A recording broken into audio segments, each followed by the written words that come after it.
George. Annie, we're just two old maids now. You speak for yourself, Miss B. If either you two see a stranger around here, it's me. Hey, look, there's somebody driving this cab. Bert, the cop sent this over. He said to float away to Happy Land on the bubbles. Oh, look at this old Bert champagne. By the way, where are you two going on this here now, honeymoon? Where are we going?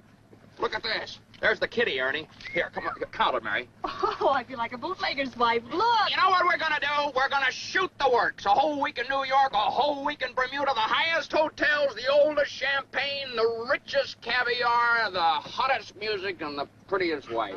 Oh, that does it. Then what? Then what, honey? After that, who cares? That doesn't. Come here, come here, come here.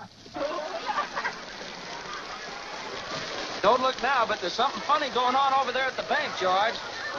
I've never really seen one, but that's got all the earmarks of being a run.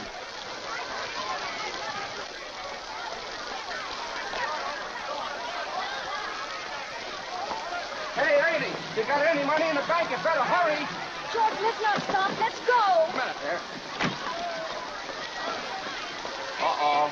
Please, let's not stop, I'll George. be back in a minute, Mary.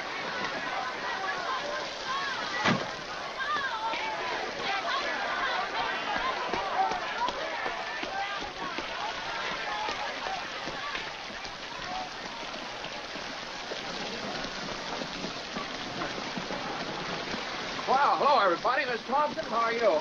Charlie, what's the matter here? Can't you get in?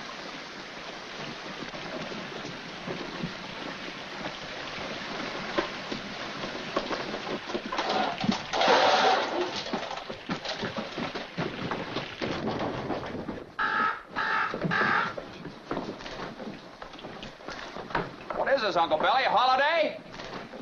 George. Come on in, everybody. That's right. Let's come on in. Come on, Jimmy. Now, look, why don't you all sit down? Here, there are a lot of seats over there. Just make yourself at home. George, can I see you a minute?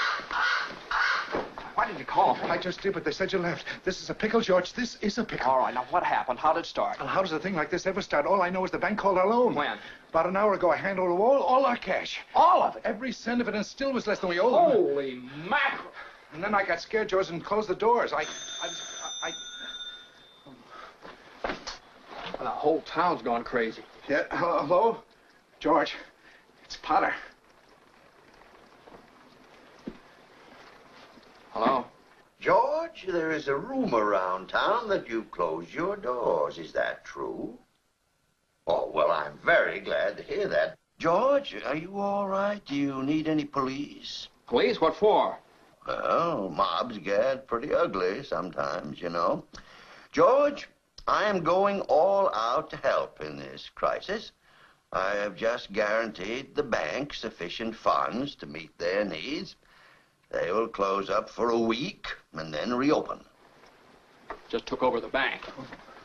I may lose a fortune, but I am willing to guarantee your people, too. Just tell them to bring their shares over here, and I will pay 50 cents on the dollar. Oh, you never miss a trick, do you, Potter? Well, you're gonna miss this one. If you close your doors before 6 p.m., you will never reopen.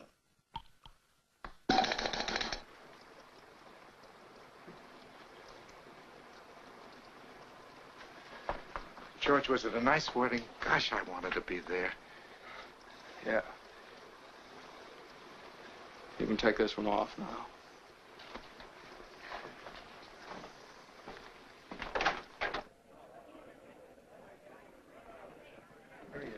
Now, just remember that this thing isn't as black as it appeared.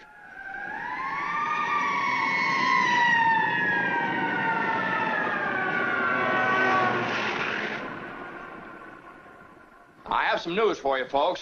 I was just talking to old man Potter, and he's guaranteed cash payments to the bank. The bank's going to reopen next week. But, George, I got my money here. Did he guarantee this place? Well, no, Charlie, I didn't even ask him. We don't need Potter over here. Then I'll take mine now. No, but you're thinking of this place all wrong, as if I had the money back in a safe. The money's not here. Well, your money's in Joe's house. That's right next to yours. And in the Kennedy house, and Mrs. Maitland's house, and 100 others.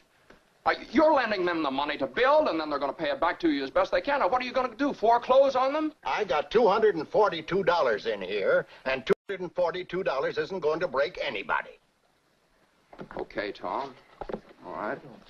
Here you are. You sign this. You get your money in 60 days. For 60 days? Well, now, that's what you agreed to when you bought your shares. Tom, did you get your money? No. Well, I did. Old man Potter will pay 50 cents on the dollar for every share you got. 50 cents on the dollar? Yes, cash. Well, what do you say? No, Tom, you have to stick to your original agreement. Now, give us 60 days on this Okay, Randall. Are you going to Potter's? Better to get half than nothing. That's right. Tom! Randall, now, Randall, wait. Now, wait. Now, listen. Now, listen to me. I beg of you not to do this thing.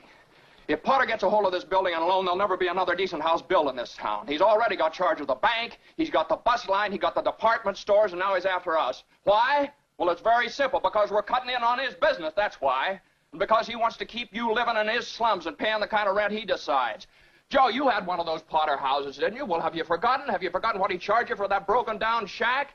Here, Ed, you remember last year when things weren't going so well and you couldn't make your payments? Well, you didn't lose your house, did you? You think Potter would have let you keep it? Can't you understand what's happening here? Don't you see what's happening? Potter isn't selling, Potter's buying. And why? Because we're panicky and he's not, that's why. He's picking up some bargain. Now, we can get through this thing all right.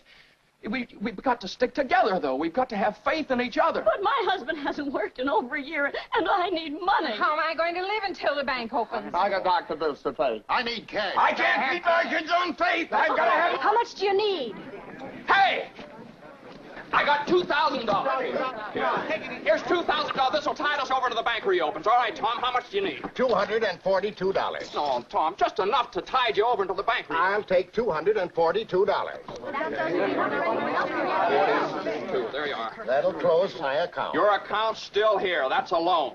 Okay. All right, Ed. Well, I got $300 here, George. All right, now, Ed, what'll it take until the bank opens? What do you need? Well, I suppose $20. $20. Now you're talking. Thanks, Ed. That's fine. All right, now, Miss Thompson, how much do you want? But it's your own money, Now, George. never mind about that. How much do you want now? I can get along with 20, all right. $20, fine. And I'll sign the There you paper. are. You don't have to sign anything. I know you pay when you can. That's okay. All right, Miss Davis. Could I have $17.50? Bless your heart. Of course you can have it. You got 50 cents. There we go. 7. We're gonna make it, George. 6. They'll never close us up today. 5, 4, 3, 2, 1. Bingo! We made it. Close the door, Eustace. We made it. Look, we're still in business. We still got $2 left. Well, look, let's have some of that. Let's celebrate. Get some glasses, Tilly. Well, a couple of financial wizards. Those Rockefellers. Look, get a tray for these two great, big, important Samoans here. We'll save them for seed. A Yeah, toast. A toast. A toast to Mama Dollar and to Papa Dollar. And if you want to keep this old building and loan in business, you better have a family real quick. I wish they were rabbits. I wish there were, too. Okay, let's put them in the safe and see what happens.